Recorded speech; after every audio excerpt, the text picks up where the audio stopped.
Hello hi. हां हां हाय.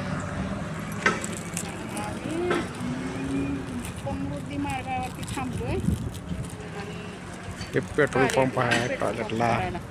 हे कुत्रे बघा अंडा काय नसतील. किती धावत धावत आले गाडी थांबल्यावर. हा बिस्किट पाहिजे ना तर काय.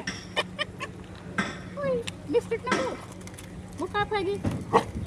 हा खाणार की काय खायला ते. बिस्किट नाही खात त्याला काय टाक, करणार. लांब टाक त्याला. ये. ए, ए. किती आगाव आहे कुत्र. हा त्याला खाऊच नाही. ही गाडी बघा MG घेऊन आलोय.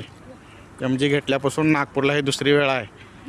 गावाला तर आमच्या 4-5 वेळा लय गाडी फिरतोय. ही गाडी MG गाडी घेतल्यापासून मुलावाने सुनानं मुलाने घेतल्या गाडी MG गाडी आम्ही घेऊन फिरतोय. महिन्याला आता काय मुलगा आणि सून आहेत नागपूरला आणि दुसरा मुलगा ना आम्ही चाललोय बायको मी. एक वेळ होती अशा ट्रकमध्ये जायचो आम्ही. ट्रकमध्ये बसून कॅबिनमध्ये. हा आता एक वेळ अशी आली बाबासाहेबाच्या पुण्यामुळं की अशा मोठ्या गाडीमध्ये 2 माणसासाठी 3 माणसासाठी होडी MG गाडी 25 लाखाची. बाबासाहेबांच्या आशीर्वादामुळं एवढ्या मोठ्या गाडीत आम्ही नागपूरला आता दुसरी वेळेस आहे. गावी तर महिन्याला जातोय. गावाला महिन्याला 15 दिवसाला गावी आहे. MG गाडी घेतल्यापासून तर गावाला सारखंच चालत. बाबासाहेबाची पुण्याई. बारक्याला पाऊस दिना बघा.